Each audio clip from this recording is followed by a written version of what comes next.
We need to talk about race. Why are people protesting? Why are people angry? Slavery ended 150 years ago. The civil rights movement was 60 years ago. Racial discrimination is illegal now. Heck, we even had a black president.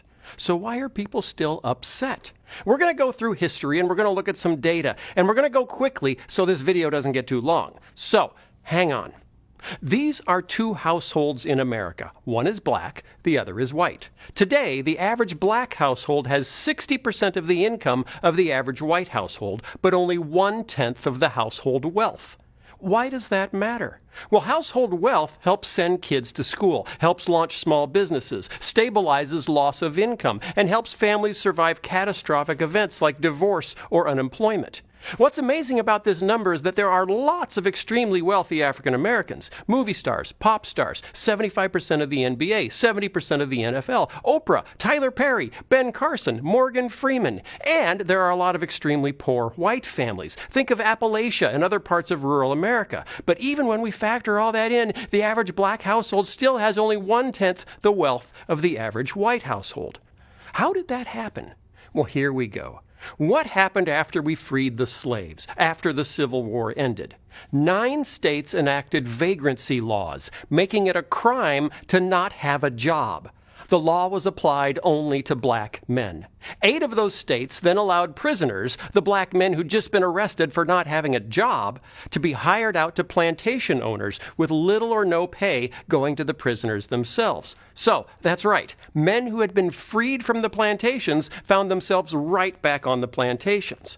Additional laws prohibited mischief and insulting gestures, which allowed more black men to be arrested and created a huge market for convict leasing.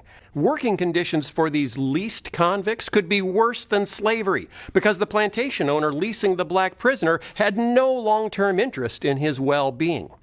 By the turn of the 20th century, every state in the South had mandated racial segregation by law, Jim Crow laws, which supported a social ostracism for blacks that extended to schools, churches, housing, jobs, restrooms, hotels and restaurants, hospitals, prisons, funeral homes, morgues, and cemeteries. White politicians competed with each other to be more strict and specific on segregation. For example, a law prohibiting blacks and whites from playing chess together. No interracial chess playing. That might lead to lawn darts. In 1896, the Supreme Court ruled that these Jim Crow laws were perfectly legal because they, quote, reflected customs and traditions and, quote, preserved public peace and good order. These laws stayed in place until 1954, when the idea of separate but equal was struck down in the ruling known as Brown versus Board of Education. So what happened next after Brown?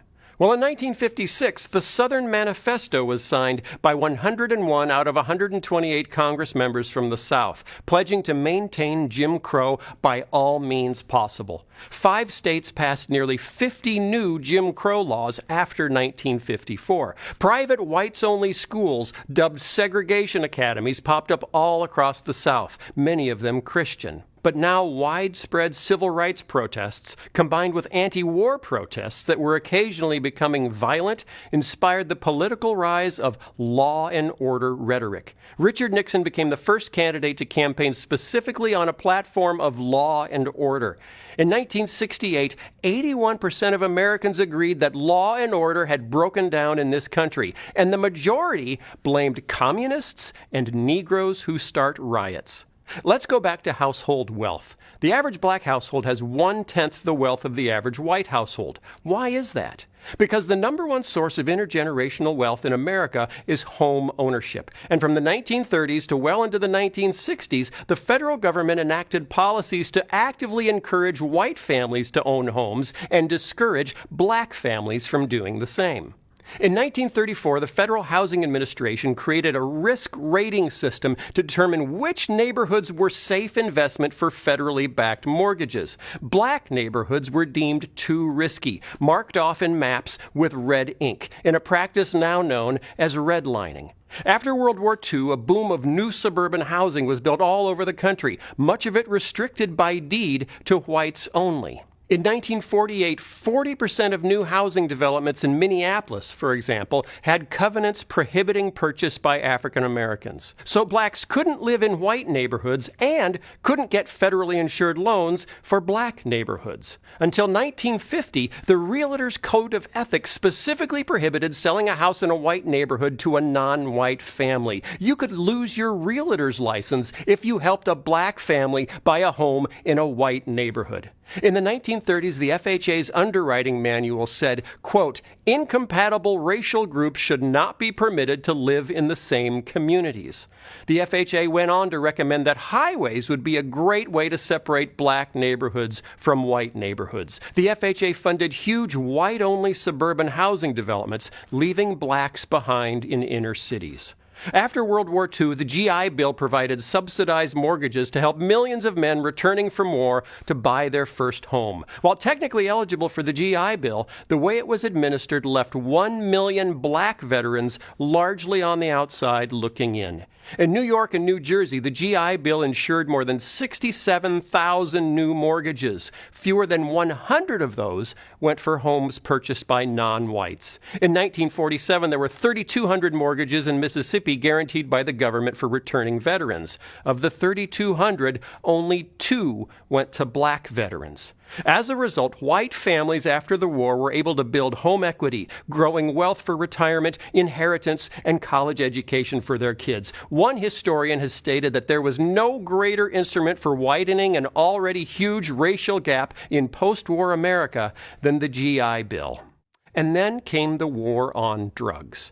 Inner-city blacks were extremely vulnerable economically. The overwhelming majority of African Americans in 1970 lacked college degrees and had grown up in fully segregated schools. In the second half of the 20th century, factories and manufacturing jobs moved to the suburbs. Black workers struggled to follow the jobs. They couldn't live in many of the new suburban developments. And as late as 1970, only 28% of black fathers had access to a car. When a white man in Cicero, Illinois, just outside Chicago, sublet an apartment to a black family, the white community rioted, setting fire to the apartment building and smashing windows until the National Guard had to intervene. The result of all of this: in 1970, 70% of African American men had good blue-collar jobs. By 1987, only 28% did. As unemployment skyrocketed in African American communities, so did drug use. As drug use increased, so did crime. A dynamic today that we see playing out in white rural communities hit hard by unemployment and opioid addiction. Throughout the 1970s, white America became increasingly concerned by images of black violence shown on TV and in magazines. Drugs were the problem. Drug dealers and drug users were the enemy. So we decided to treat the drug epidemic not as a health crisis, but as a crisis of criminality, and we militarized our response.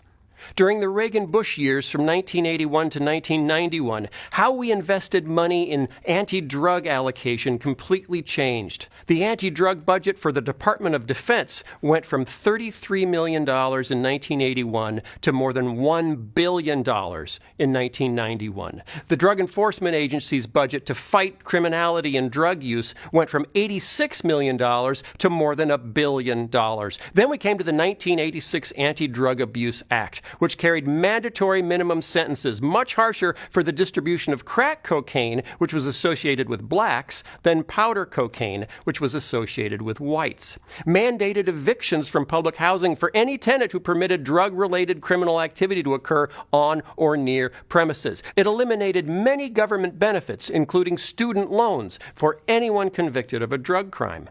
The 1988 revision set a 5-year minimum sentence for possessing any amount of crack cocaine, even if there was no intent to distribute. Previously, it had been a 1-year maximum sentence for possessing any amount of any drug without the intent to distribute. Now, it might seem like we're picking on Republicans, so now it's time to pick on some Democrats. During the Clinton presidency, the funding for public housing was cut by $17 billion. At the same time, the funding for prisons increased by $19 billion. The number of Americans imprisoned for drug crimes exploded. In 1980, there were 41,000 Americans imprisoned for drug crimes. Today, there are more than 500,000, more than the entire 1980 prison population. Most arrests are for possession. In 2005, 80% of the arrests were for possessing drugs, not selling drugs. In a bizarre twist, we also militarized our police forces. Between 1997 and 1999, the Pentagon handled 3.4 million orders for military equipment from more than 11,000 police agencies, including 253 aircraft, including Black Hawk and Huey helicopters, 7,800 M16 rifles, 181 grenade launchers for the police, 8,000 bulletproof helmets, 1,200 night vision goggles.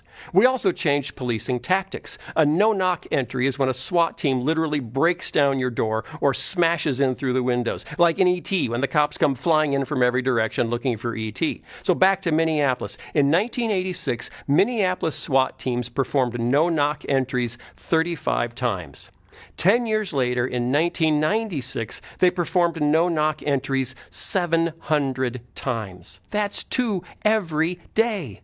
There were financial incentives for arresting more drug users. Federal grants to local police departments were tied to the number of drug arrests. Research suggests the huge surge in arrests from increased drug enforcement was due more to budget incentives than to actual increases in drug use. So what was the result? An explosion of our prison population. In 25 years, the U.S. prison population went from 350,000 to over 2.3 million. The United States now has the highest rate of incarceration in the world. We imprison a higher percentage of our black population than South Africa ever did during apartheid. Data shows that the increased prison population was driven primarily by changes in sentencing policy. There was no visible connection between higher incarceration rates and higher violent crime rates. If you are a drug felon, you are barred from public housing. You are ineligible for food stamps. You're forced to check the box on employment applications marking yourself as a convicted felon. A criminal record has been shown to reduce the likelihood of getting a callback or job offer by as much as 50%. The negative impact of a criminal record for an African American job applicant is twice as large as for a white applicant. In 2006, 1 in 106 white men was behind bars. For black men, it was 1 in 14. For black men between the age of 20 and 35, the age where families are built, it's 1 in 9.